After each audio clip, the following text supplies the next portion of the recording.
Good evening. I am Jacob Brooks, the Exhibitions and Public Programming Officer here at the New York Studio School, and I am honored to welcome you to our Spring 2025 Evening Lecture Series.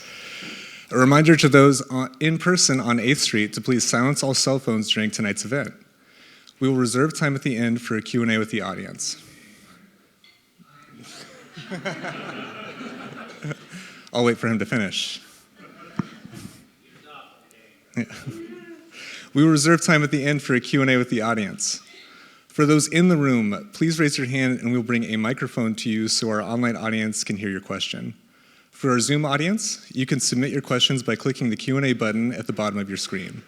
Following the lecture, please join me and our guests downstairs in the Clay Room for light refreshments and to continue the conversation. The New York Studio School is grateful for the following funders for their support in the 2024-2025 Evening Lecture Series: the National Endowment for the Arts, the New York State Council on the Arts, the New York City Department of Cultural Affairs in partnership with the City Council, the Robert Lehman Foundation, the Samuel H. Kress Foundation, and many generous individual contributors. Now, I'm delighted to introduce our guest. Jessica Dickinson was born in St. Paul, Minnesota, and has lived and worked in Brooklyn, New York since 1999. She received her BFA from the Maryland Institute College of Art in 1997 and an MFA from Cranbrook Academy of Art in 1999. Deeply invested in abstraction as a way to experience sensations of time and change, Jessica Dickinson's work is primarily situated in painting and encompasses drawing, writing, and installation. Exploring durational shifts in light, matter, consciousness, and perception, she works to create space for a slowed-down encounter within a world of increasingly accelerated exchanges. Dickinson is represented by James Fuentes in New York and Altman Siegel Gallery in San Francisco. Recent solo exhibitions include James Fuentes, Altman Siegel, David Petersen Gallery in Minneapolis, Maisterravalbuena in Madrid. Numerous group exhibitions include Sensory Poetics at the Solomon R. Guggenheim Museum in New York, Eyes Wide Open at Cranbrook Art Museum, at Cranbrook Art Museum in Bloomfield Hills, Michigan, New Ruins at the Katzen Arts Center in Washington, D.C., Room by Room at the Warehouse in Dallas, Painting in the 2.5th Dimension as the Zabludowicz Collection in London, and Besides, With, Against, and Yet, Abstraction and the Ready-Made Gesture at the Kitchen in New York. Dickinson's work has been reviewed and included in Artforum, Art in America, the Brooklyn Rail, the New Yorker, and among others. In 2015, the first monograph dedicated to Dickinson's work was published by Inventory Press, which includes an essay by Debra Singer and an interview with Patricia Treib. To accompany her 2024 solo exhibition, James Fuentes Press published Jessica Dickinson, which focuses on one painting and with contributing text by Evie K. Horton and Faye Hirsh. Her awards include a residency at Steep Rock Arts in Washington, Connecticut, an individual grant from the Bell Foundation, Far Path residency in Dijon, France, a Change Inc. grant, the Marie Walsh Sharp Foundation Space Program in New York. Dickinson has taught extensively at various institutions, including the Cooper Union School of Art, Columbia University School of the Arts, and Yale University School of Arts. Please join me in welcoming Jessica Dickinson.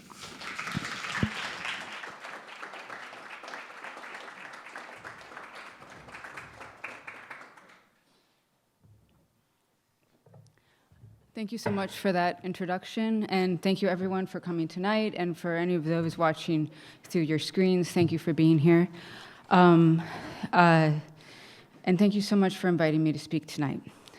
So for this talk, I'm taking into consideration that there's students and artists in the audience, and so to share my work with you, I thought it best to start out with the development of the ideas that motivate my work, along with images from the studio and process. And then I'm going to talk about some recent exhibitions. So I'm going to be showing a lot of images, so much I'll move through rather quickly. Part of this is because I make my paintings to be physical objects that are encountered in space through time, not necessarily singular images. So I show a lot of details and installation views, so I'll be moving quickly just to keep us moving. Before I start talking about the ideas, I want to first share images of two paintings just to start with the work. These were not exhibited in solo exhibitions. but I just thought it'd be an interesting place to start. And though I have a lot I could say about the paintings, and I have learned to say because people ask me questions, I just want to I think of my work ultimately as open to be engaged without explanation or without knowing or understanding my process or intentions. So as we look through these, I'm not going to say much about my intentions, but I will describe them physically. For those of you that haven't seen my work in person, it has a density to it. They're object-like. The center area of this painting is recessed in the surface where the outer parts are more raised. And I really try to create them to have an atmosphere from a distance, but up close, like an intense materiality. My work does not look great in images, but that's kind of the point, or part of the point. This is a up-close detail. This is an oblique view. So this painting is As This, is the title. And there's sort of, even though it's a white painting, there's bits of color as you get closer. And this is As It. I worked on these paintings at the same time. I often work on paintings in groups, and they're sort of companions to each other. So this, from the side, the outer edges have sort of a sheen to them, where the center is more matte. So it shifts as your body moves and looks at the painting. And this is a very up-close detail, and there's flicks of color in there, too, and these concentric rectangles, sort of a place where time is accumulated.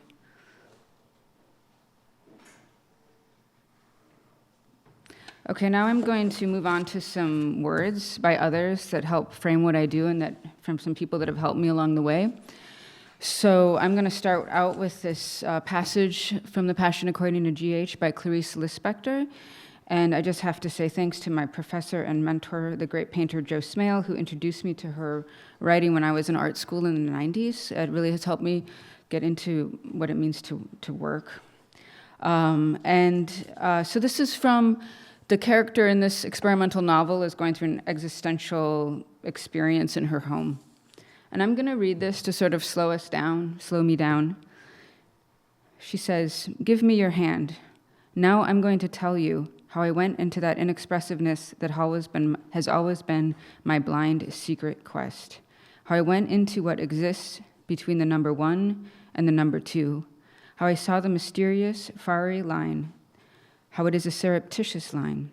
Between 2 musical notes, there exists another note. Between 2 facts, there exists another fact. Between 2 grains of sand, no matter how close together they are, there exists an interval of space. There exists a sensing between sensing. In the interstices of primordial matter, there is the mysterious fiery line that is the world's breathing, and the world's continual breathing is what we hear and call silence." So I'm going to break down what this does for me. The Spectre does a lot of different things for a lot of different people. But I'm going to start out with the hand. She says, "Give me your hand." This relationship between author and reader, or between the artist and the viewer, that the artwork is a space of exchange. And with the hand, also the importance of the tactile and the bodily, and of contact, of making. The inexpressiveness that has always been my blind secret quest. The long process that you'll see I put my paintings through is, in a sense, a quest, however cheesy that sounds, to get to something inexpressiveness in my daily experience that I couldn't get to without process and time. And that I can't see what it will look like in the end. And perhaps there's a secret there I don't even understand. What exists in between? This process is, for me, a way to make space for what is unknown and unnameable, between what we call facts. And I'm asking, what is sensing in between sensing, and all the interstices we could miss if we weren't looking? Matter, what Lispector calls the this, the it, the is, the relationship we have with the physical world around us and what it provokes for us, the primordial. Even in our contemporary lives, there is the potential for encounter with something that connects us to larger time. And I feel like the matter and material of painting can be a way to create sites for those encounters. And then finally, silence, making space for silence, for seeing without naming. And considering all the words and time it takes her to get to this place of silence, the continual opening in the text. And I would also say there's a sense of sublime in this silence, or in the infinitesimal, and in the everyday, in this continual breathing. And it's become increasingly important for me to create space for that tactile visual space for silence. And I find this material and substance of painting can be a place for me in the making and potentially for others. All right, can I go home now? All right, I've got some more things I guess I'll say. Okay, some more words. This is Agnes Martin. She says, I paint to make friends and hope I will have as many as Mozart.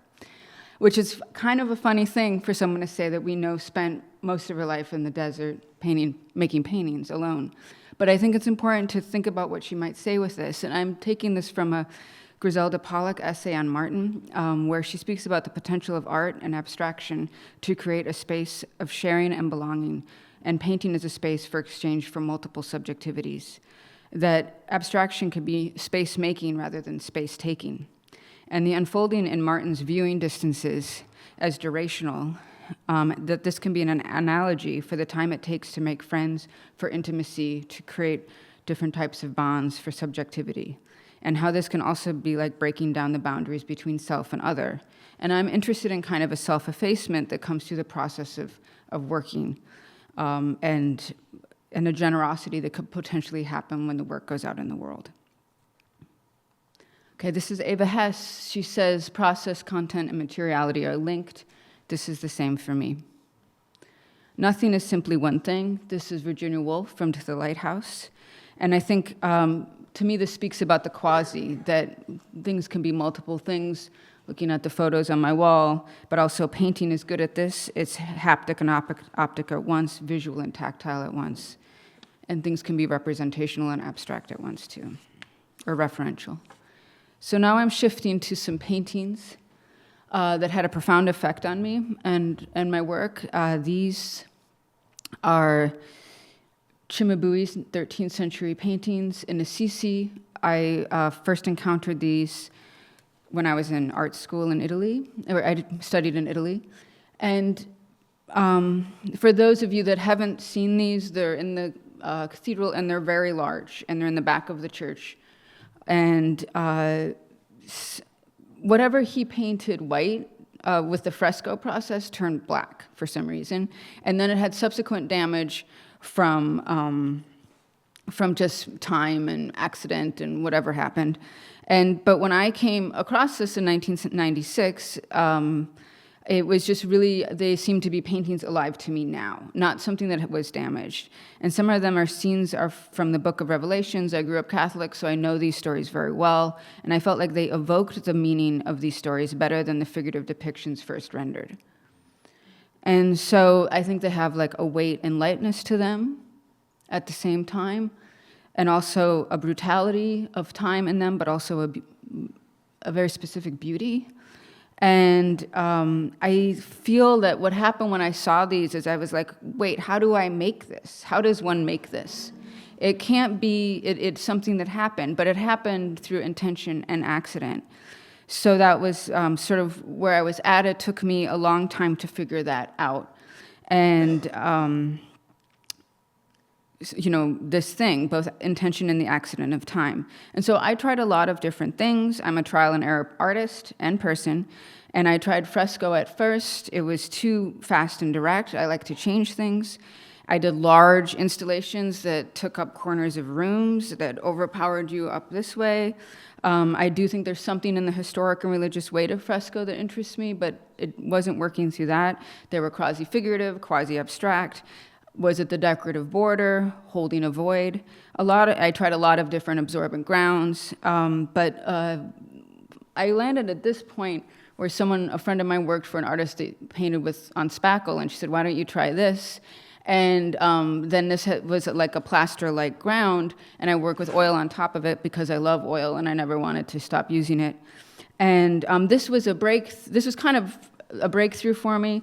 It was also a failure because I realized it didn't work. What I tried to do was make something that looked exactly like those frescoes, in a sense, like a folly, architectural folly almost. But I realized that was all wrong. It's not about it looking like it, that it had to actually go through time and accident. It can't just look that way. But this became the ground that I still work on. So it took I would say like a decade of figuring it out from that point, very circuitous. But what it came down to was figuring out a way for the paintings to go through time and event and be specific to a life experience. And so this is just a shot of my studio, and I like, it shows everything how I work in a sense. And what I needed to do was find a structure and a method that sets up a situation for this process to unfold. Intention and time. I had to set parameters and rules to find the structure and also find my ground to do what I wanted to do outside of market expectations of painting production. And I like this image because it shows everything. What we see on the wall are 4 paintings in progress. I make around 4 paintings a year, working on them concurrently. This isn't like to the calendar. It's a way to summarize my pace for you. Some paintings take about 8 months, some can take a year and a half, sometimes it's staggered, but my ideal situation is 4 at once in relation to each other. And this process is then supported by distinct drawing practices that also broaden ideas in the work. So we have the notebook drawings, are these small drawings to the left in the column, to the left of each painting. And the remainders are these large-scale graphite rubbings all the way to the right leaning, and to the left here is a work on paper. And I have a thing, but I'm sorry, I'm not going to use it. I'm just going to point. You guys, it's too many things at once for me. So notebook drawings, I'm going to start there because they're the source material for my paintings. They're done outside the studio. It's a daily drawing practice, and this was a way for me to connect art to life, to have the abstraction rooted in a specific everyday sensorial experience. I started this in 2003 when I was a bit lost with my work to bring the paintings back to their source. And so on the back of these drawings are prose or poem-like, I'm not sure what they are, things I call notations. They're also source material. They're the philosophical, poetic, emotional roots of the work. Sometimes I share them, sometimes I don't. But the writing often comes first and generates the drawing. So this is the writing for this drawing here. And so I take them out of the books, and then I start arranging them on the wall to find themes and subjects for a painting. What they become is the sequence each painting will go through as a guide, all the stages they'll go through. So what you see here is the notebook drawings for the 4 paintings for an exhibition I have with James, and I start from the bottom and go up. And I'll say that when I'm making these, I'm not thinking about a painting. I'm just drawing and responding to what's around me. Then they come to the studio, I start arranging them. They'll move while I'm working on a group of paintings. It is open, and I'm continually working on them. So like what I'm working on now will be for the next group of paintings in a year maybe. So the time is very vast with these. And I find them hard to talk about individuals, so here I'm going to read some sentences I came up with. These are momentary events in everyday life that interrupt and reposition both feeling and thought. They follow shifts in perception through time and the sensations of seeing, feeling, and thinking in the periphery of lived spaces and the body. And so you can see there's different speeds. There's more meditative ones, more direct ones. Sometimes they're just feelings. Sometimes they come from something I've observed. And what then happens is but they are momentary, and so the idea is that these momentary things become compressed. These minor occurrences become compressed into the painting to become something major. This is my wall of photographic sources. These aren't so direct for me, but more of a sense of note-taking. But they're part of my source material as well. And there's things that are always on the wall. I just rotated them recently for this new body of work I'm working on. But what I noticed over time, I've been doing it for years, is that what they are kind of different types of time that I gather in my daily life. And usually there's like pieces of light, which can be a marking of time that shifts more visibly and is more ephemeral. And then hard stone-like things, concrete, old walls. There's some artwork or old art mixed in here too. And also patterns and structures that surround daily life and the body.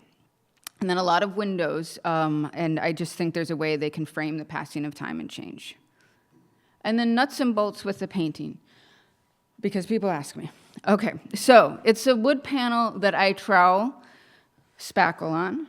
We call it limestone polymer because when I first started exhibiting, that word spackle just threw people off, and limestone and polymer are the first two ingredients in spackle.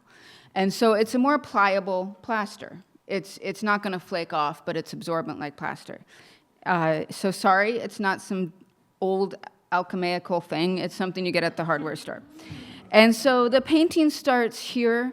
I do this. It's like it's the ground, but it's the painting. You know, it's not like, you know, I can have anyone else prepare this ground. Get on my hands and knee trowel, 10 layers on, and then the painting sort of begins there. And just a note on my scale, I don't make small paintings. I haven't for a couple decades. The paintings are not square. They're a little bit more portrait size. And if you go to a solo exhibition, every painting will be a little bit different size. I have different subjects and themes I like to use for the different sizes. And so here's an image just to say, like, the way then the drawings get, like, interpreted in the paintings once it begins is, you know, I don't know exactly how that's going to work.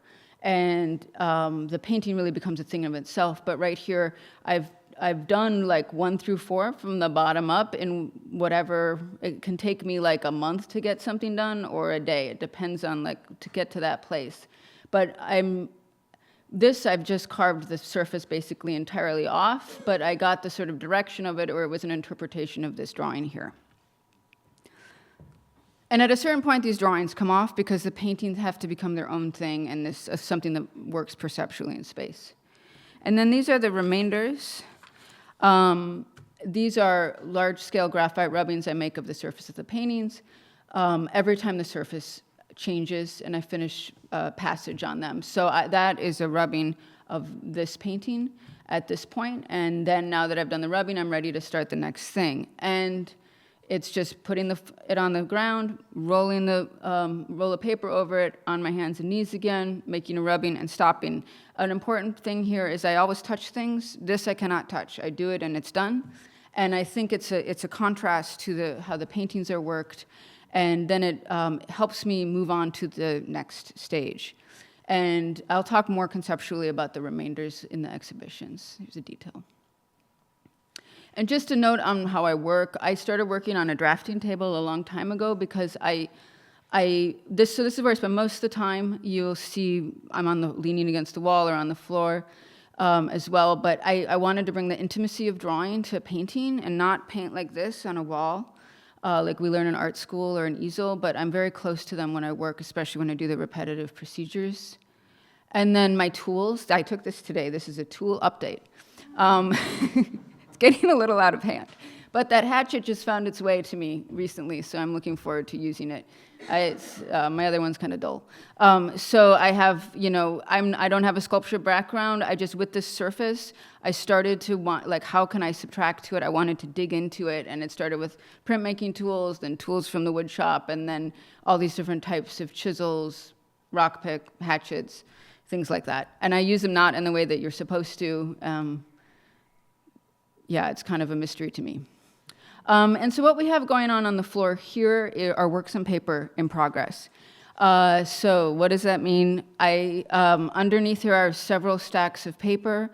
I don't know how many. I don't know what's going on, but it's underneath in 2 different spots in my studio. And how this started happening. I did a residency where I couldn't bring paintings, and I had only been making 3 paintings a year. That's all I've been doing, and it was kind of hard to only do that, and my notebook drawings. And I brought a large roll of paper, and while I was working on works on paper, I started to notice and think about how paper, different ways time can accrue. So this is exhaust going through some shutters. This is wheat pressed against the wall. This is water damage on an old wall painting. And so this is in another place in my studio. I started, through time, really thinking how this paper can absorb time in a different way. And so what the works on paper are a way to, the paintings I enact time on, and the works on paper just slowly evolve, absorbing time. And I'll stick fabric in there, or rags in there. I'll stick things around the studio. I'll stick fragments of old paintings, just to sort of make marks and impressions, but I'm not too in control of what's going on. This is an example. I'll also work on top of them. I'm carving this repetitive pattern in with a tool that I don't even know what it is. And here is what became of what you just saw. So this drawing beneath was, you can see the detail here. And then this was also in that stack underneath it. And just also, like, the works on paper are also just a way to focus on something more singular than layered in my paintings, sort of singular meditations on time and light. And they also is a way to me to respond from different situations. This is a weird, funky studio I had for a little bit with this interesting floor. I put paper all over the bottom of it. Eventually, that became this drawing. And people will be like, this was in a group exhibition lately, like, how did you make this? And I'm like, I don't really know.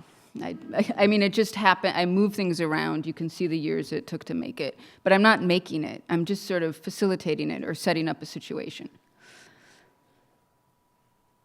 I will, make the white line with pastel. I'll do things in reaction, but a drawing like this was done just completely on its own. I took it out of the stack. I said, I think this is a drawing. This says something for me. And I wiped the excess dirt off of it. And here, this is an oblique view. You can see there's like a raised part where there was something underneath it. And this is another more direct one where I did just a little work on top of it. And in the beginning, when I first started exhibiting, the works on paper were part of my shows. They haven't in a while, but they may be in the future. So I took this little interlude to just sort of share them with you. And along with these, in my works on paper group are these things called traces, and they are also in those stacks, but they're smaller paper, thinner paper, gray paper, and that started because someone was like, could you make prints from your paintings? Or could you make a print? And this is what I responded with, because I didn't want to go to a print shop.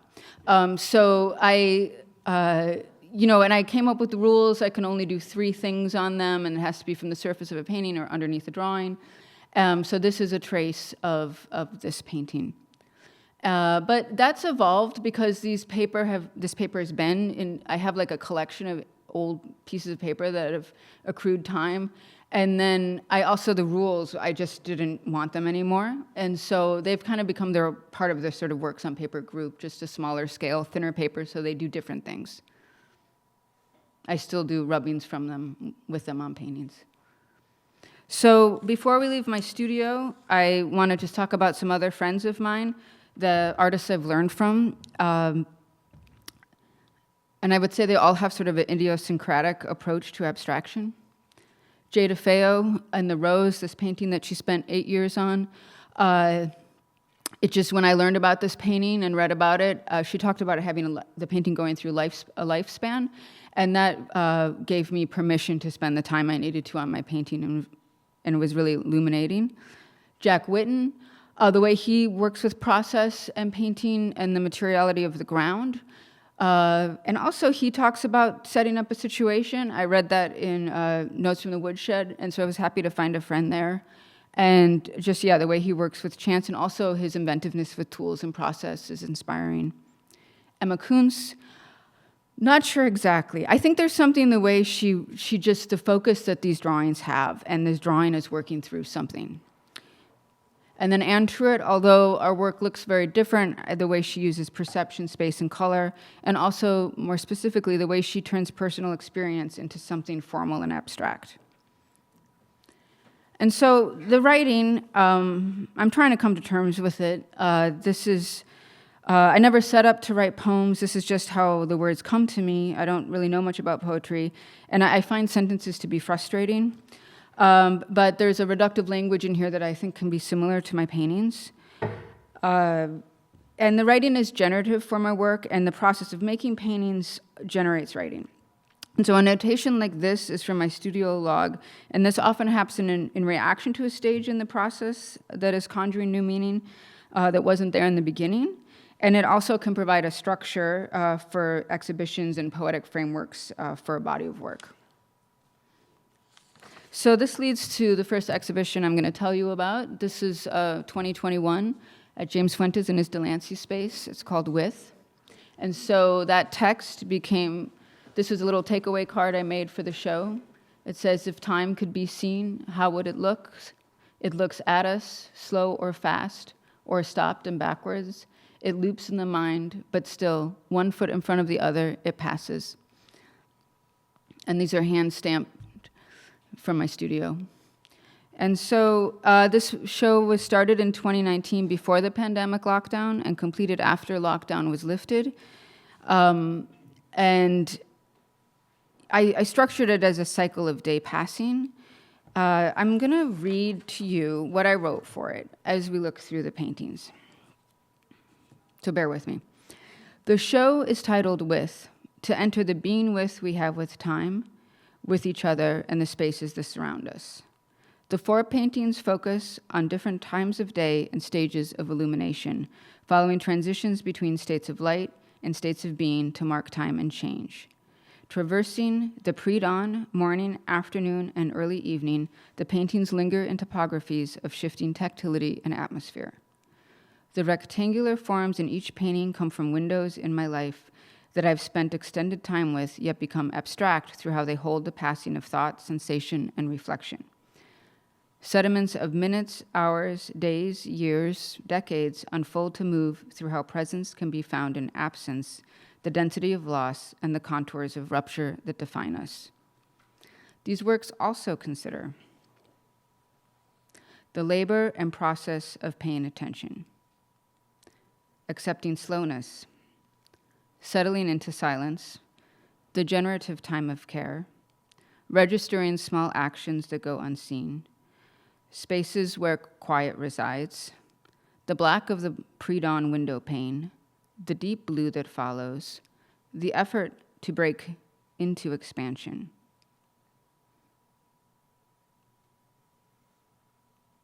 The hardness of the windowsill, the softness of touching the present, the atmosphere of the unknown, light moving across a window screen, light that holds its shadow, getting underneath the skin of vision.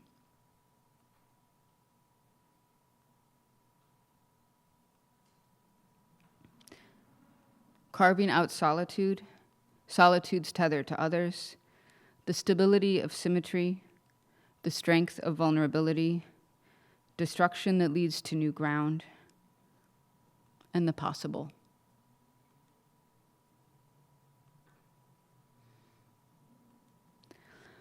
The intimacy of shared memory, being held together by proximity, the relentlessness of dust, the memory of daylight as dusk appears, shadow that holds its light, color that moves thought, thought that moves color, a coming near, an opening, a breaking, a reforming, remembering a center, a digging in, repetitive tasks that create grounding, repetitive acts of digging that open.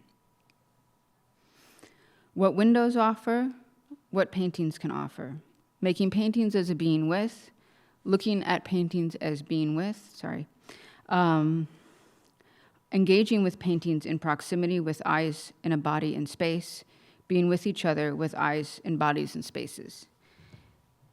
Excuse me. So you can, especially that last part was sort of a response to what we had just sort of been going through with the pandemic lockdown and a lot of this work in a sense, but connected to larger themes in my life. And I want to focus on one painting and its process and its remainders. And every painting, I have to say that every painting's process is different. There is no set process or technique for the paintings. These are the images I'm going to show you just to give you an example of different types of additions and removals. I invent every painting as I go along. I would say the one thing that ties them together besides the remainders, is that they all have to go through stages where it's complete disaster. It's the worst painting I've ever made, and it's out of control. And I have to sort of deal with the surface that happens with all these layers. But this needs to happen. If it doesn't, then I know it would just be just another painting and not what it needs to become.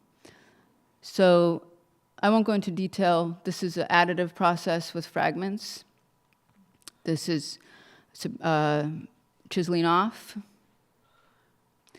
This is a thick paint illumination, more layers, a structure layered over, carving out, patching. I have to cover anything with wood, exposed wood with the spackle before I paint on it yet, but that's part of the work, part of the painting is the patching up.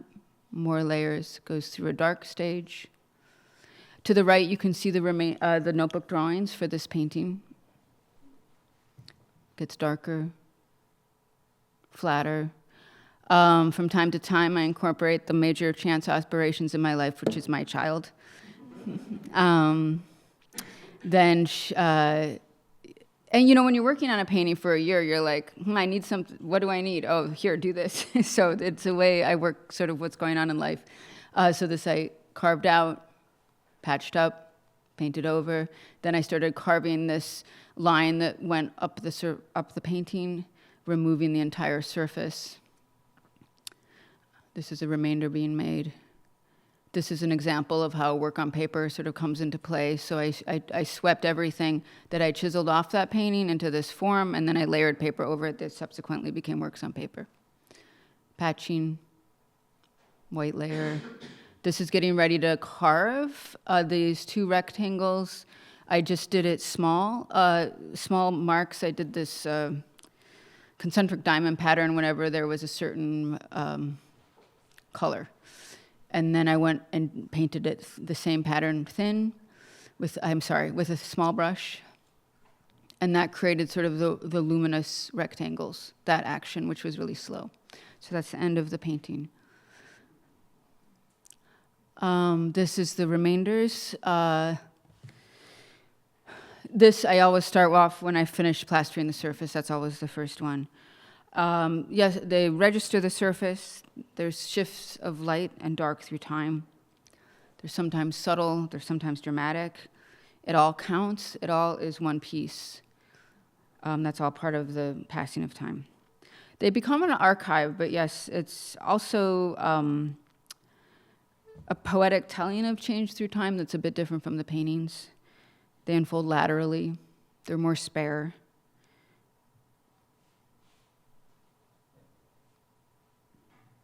I don't think of them as one-to-one like you would try to figure out what happened in the painting. I think of them as their own thing. Every painting since 2010 has a set of remainders that stays together with the painting and comprises one piece. And they don't have to be exhibited together. So for instance, for this exhibition, the remainders were not part of the show, but there was a binder that you could look through the reproductions. And I've done different things where I had to take that part out, but I have pictures if anyone wants to see later.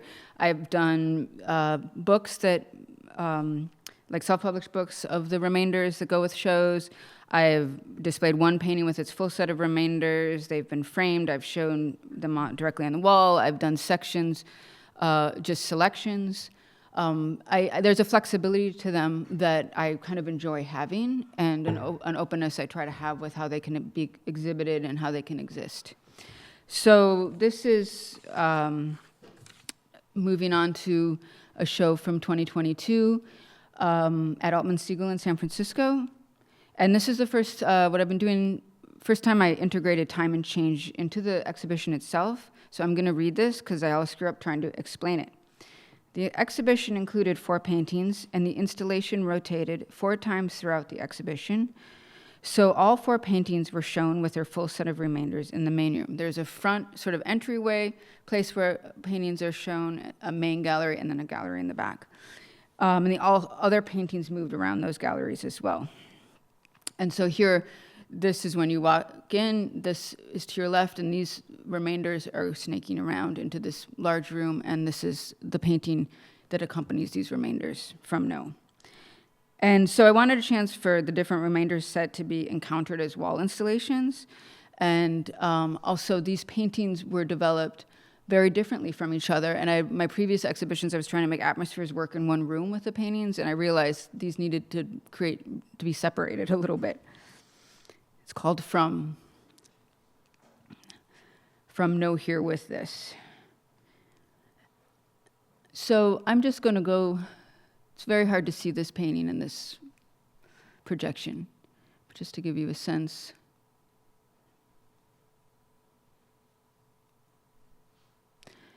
And then the remainders, there's 17 of these. They're hung left to right. And you can see that there is a lot of activity in the beginning that starts to soften. And what I like about the wall installations of these is that they can be interacted with as an immersive installation, or you can look at one or the other, or read them left to right. And they sort of like, when they're directly on the wall with magnets, they sort of rustle as you get close to them. And then I also like that they become monumental, but quietly, because I'm really interested in something small becoming monumental. And then when I hang them up, I'm like, oh, this sort of reminds me of those frescoes. There's something with the frieze in a series like that. And so in the back room, we have these two paintings together. You can see the contrast there. And then, I'm sorry, I'm going to make you look at all of these. But the thing is, when someone it changed every 2 weeks, but when someone comes to the show, they're there and they see what they see, so that's kind of what they get. You can see how this one has this bold shape that opens up to this lightness, which leads to this painting from here. Every once in a while, I need to make a very radiant body, which is like seen fully with your body. I'm sorry, radiant painting, but that was perhaps a appropriate slip.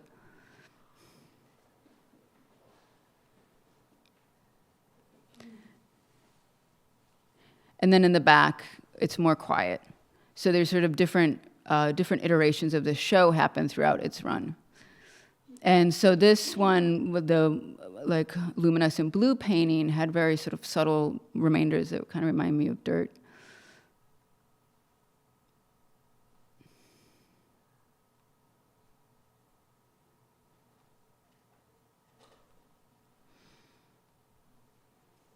And then in the back here with this contrast, during the show, they hung in this back what they call the viewing room, the notebook drawings for this red painting from here. So this was hung in the back, and just a way to see how these can be installed. There's a variety to that too. And then on their online viewing room, they had the notations, the backs shown with all the text, and I believe all of the notebook drawings for the exhibition are online, I think, still.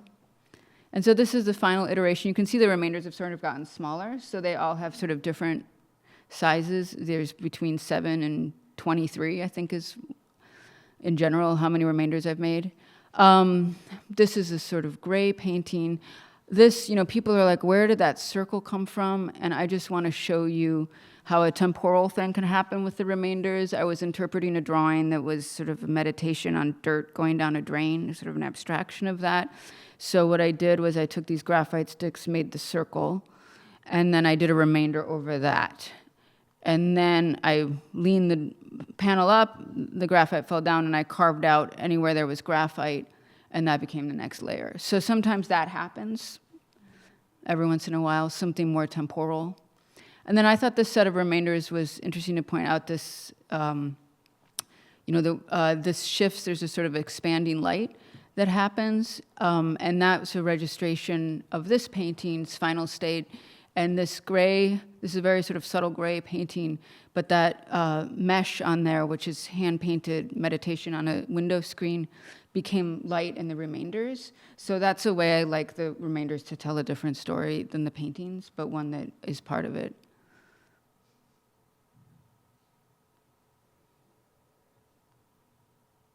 From this is this painting. And so now we're ready to talk about my most recent show in New York, titled And, follow-up from. And I've thought of and as a joining word. and a continuation of showing the remainders with the paintings. This is the card I made for takeaway. I always, if I can, have something that can leave with the show. So this is in Fuentes' newer Tribeca space.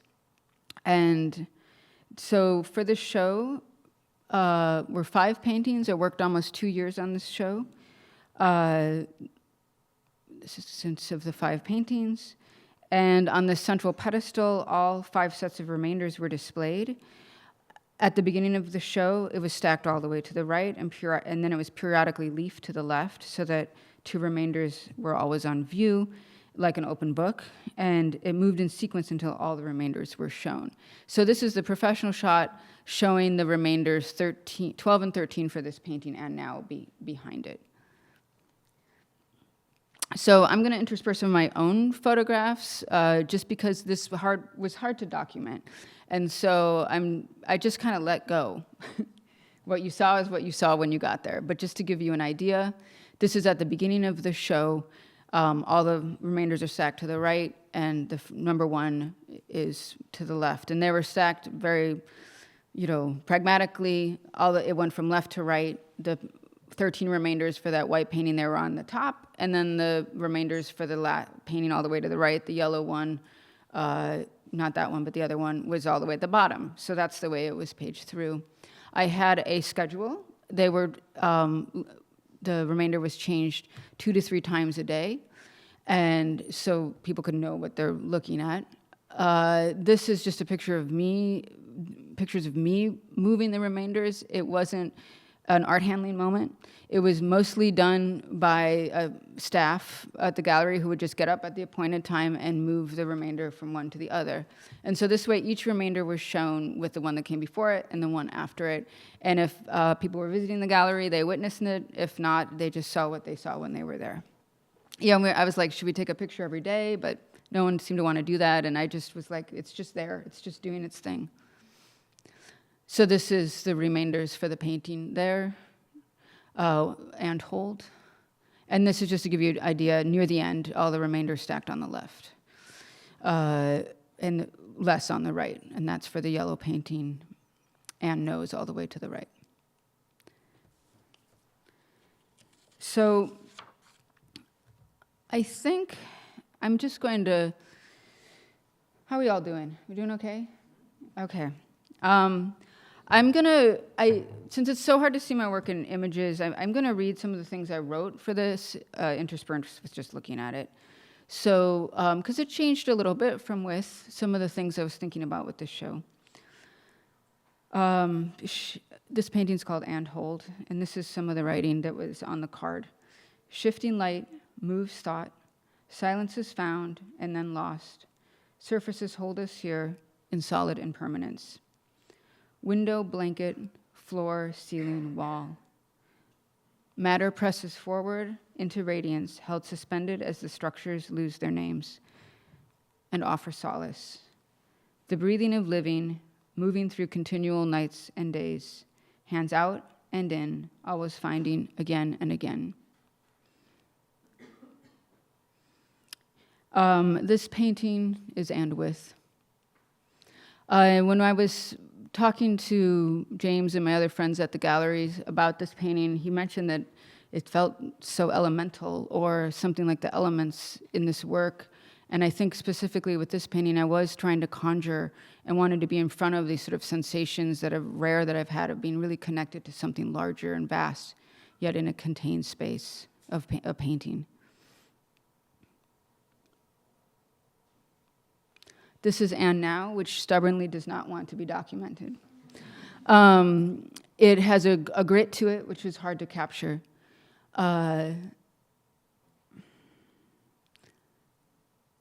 Just getting up. This is one where I just needed to chisel it all off in all different ways to try to get to the light underneath. There is flicks, there's like these tiny pattern underneath.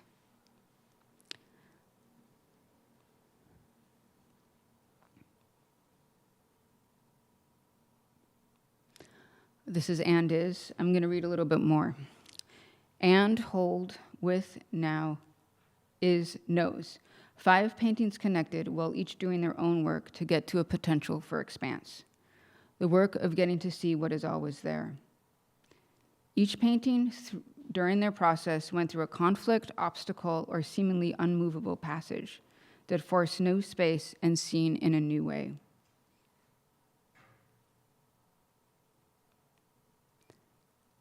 In 5 different situations, the paintings search to hold on to moments in which light and material resonance offer solace and silence.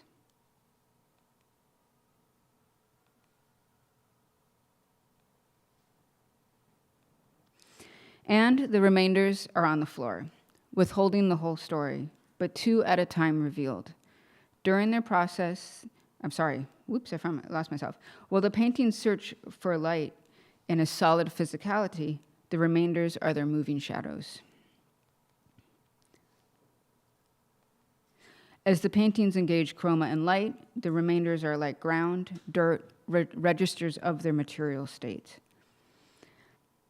And I would say, working with this way with the installation with the remainders, I kind of don't know what's going to happen. And when they got in the space, I realized how dirty they are, and I liked that in contrast to the paintings. And they really felt like documents, on the floor like this.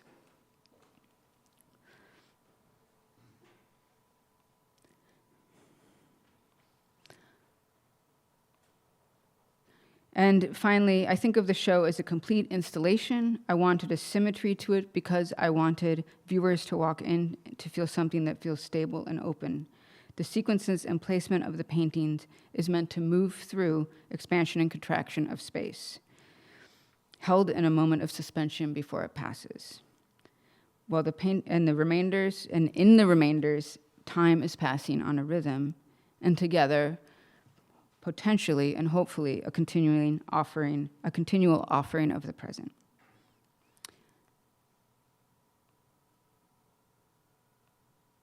So that's all.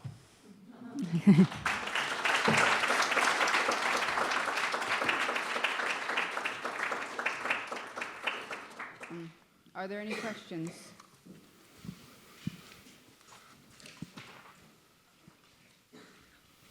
Hello. Hi. Thank you so much. That was awesome. I'm curious if you're detached from regretting the last layer. What do you mean by that? Because you're working them so thoroughly, do you ever have a sense of regret after letting go of the last past to move on to the next? When do I made a bad decision? Yeah. Not a bad decision, but don't you get attached to some layers? Not necessarily. I think maybe in the beginning I did. But I think that's part of what the remainders are, is they sort of register that. And then the works on paper, work out things that maybe happened that I want to solidify in another way. And I just know through experience that the painting's has to become this other thing that and to do that I have to let go. And it's a really different way, when people walk in and be like, that looks great. And I'm like, sorry. I'm glad you like it, thank you. But it needs to go through a number of things, and it needs to get to the certain feeling, and it isn't just a painting. So I have to let go. I have a bunch of studio rules. One is detach your ego from the work's purpose in the world, and I try to stay with that, and so, it doesn't really, it's incredibly inefficient, but I'm interested in inefficiency in our over-efficient world. It's kind of interests me to just labor and not have the labor necessarily be seen. That reflects a lot of people's lives, actually, so. Thank you. And do you ever repeat the layer if you really liked it in the past? I learn a lot. Mostly I've learned what not to do, certain colors, you end up with an Easter egg painting or something that you layer or something, I mostly, I'll expand on things, or there's a lot of repetition in the work because novelty is not my thing. But, I'll repeat certain things that have worked before, but they'll work out well, I wouldn't say that worked before, but that I want to do again. But they work out totally different on a different painting because of the layers that have built up. Okay, beautiful. Thank you.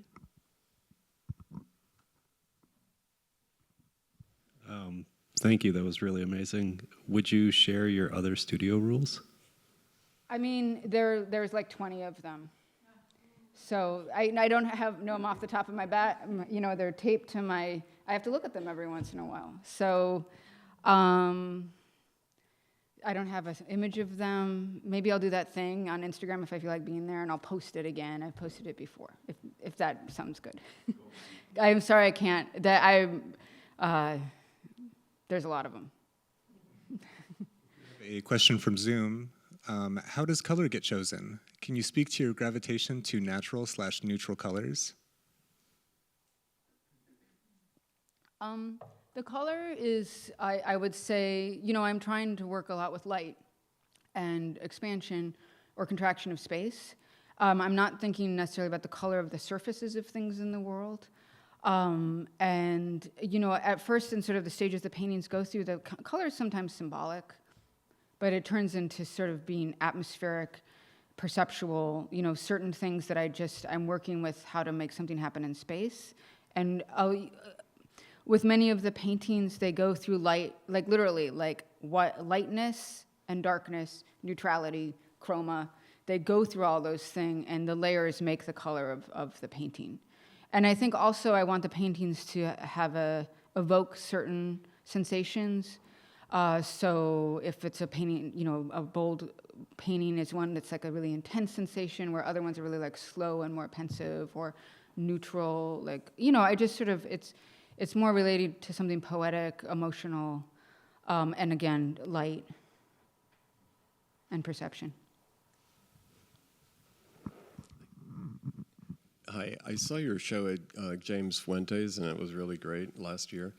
And I was wondering, it was the first time I'd seen the remains. Is that what they're called? Remainders.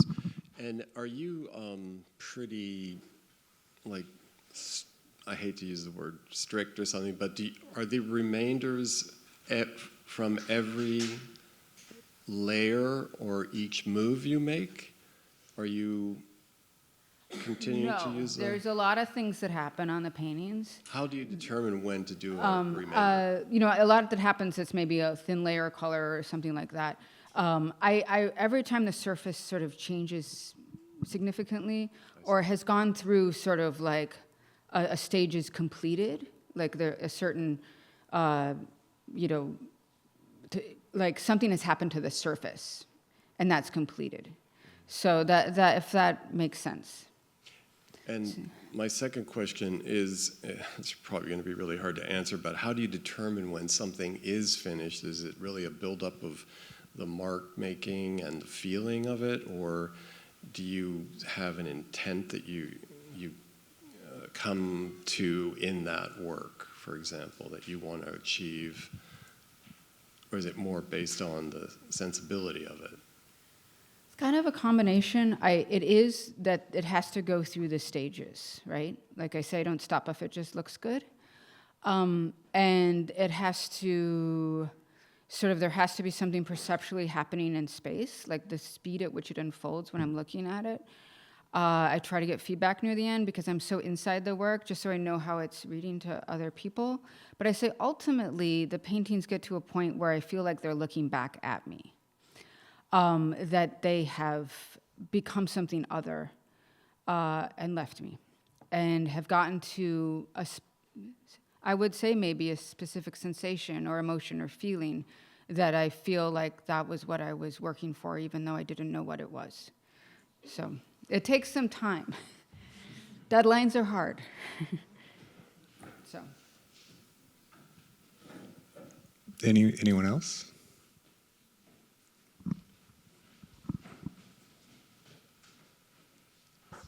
Hi. What sort of system have you developed to organize the paintings with the drawings, with the remainders? You mean system, like? Like, once the piece is done and taken off the wall, how are you just keeping the drawings for each piece with the remainders for each piece? Remainders stay with the painting, not literally attached to them, but they are, they're stay together as a set. And if the painting is placed or sold, the remainders go with it. The notebook drawings, I thought they need to stay together as their own set. So the notebook drawings don't stay with the paintings. But I started to realize that like the notebook drawings, if they can be separated, because sometimes they individually really speak to a person. Or I didn't like the idea of like them all just sitting like in storage in portfolios if a drawing really spoke to someone. So, but there are a lot of notebook drawings in storage because there are a lot of them. But so yeah, I guess if that's what you're asking, the remainders and painting always stay together, move together wherever they go, and then the notebook drawings are just on their own. But I'm organized. Yeah. They have a linking, the title, I organize them as together. Like it would be with C1, with C2, with C3. So there's an organization system to the titling. And then what about the other sort of artifacts, like the photos and the, do you keep all those? Do you discard anything? My partner just asked me that question. And I said, yes, I have all the photos, and you're going to have to deal with them someday if I die before you. I keep them. Some of them stay on the wall, because they've been looking at them for 20 years or whatever. But I have like bins and piles and yeah. But I move pretty slow, so I'm rotating those photos like every year and a half. I'm like on a glacial speed compared to the rest of you guys. So. Thank you. We have time for one more. Thank you. Hi, thank you for this. I'm interested in the future of the work after it's been completed or exhibited. Specifically, I'd like to know if your drawings are sprayed, and therefore the material is now fixed in place. And I wonder if entropy is anticipated with the paintings, like if there's any potential for them to chip, and if they do, would you embrace that, or would you want to repair that? All the remainders are sprayed with fixative, and the works on paper. That just feels like a responsible thing to do. The paintings, yes, occasionally, if people don't understand what they are, the edges chip. And I've repaired those in the past. And so nothing major has happened, and in terms of the paintings, they seem so far okay. They're pretty sturdy. They just have to be packed well. So conceptually, if something larger happened, I'll just play it by ear and see what happens. Recently, a work on paper was some paint got squirted on it by the toddler in the house that it belonged to. And I offered to sort of like work with it, and I can't put it back to how it was, but I sort of like worked that into the work on paper. I think I was interested in it conceptually, like Yeah. Does this embrace of like the passage of time and the side effects of the passage of time, when does that embrace kind of end with a piece? I think it does kind of end when the painting's done. Okay. But as I said, like I'm open if something happens. Yeah. There are objects in the world, they're vulnerable. The remainders get kind of dinged up and moved around. That's part of the piece. I don't get very precious about those. And so those don't have to stay pristine. They get fingerprints on them, things like that. So I do. Yeah, maybe when my body fails me, I'll start making some interesting conceptual work that does something. I'm thinking about it. Okay. Thank you so much, Jessica,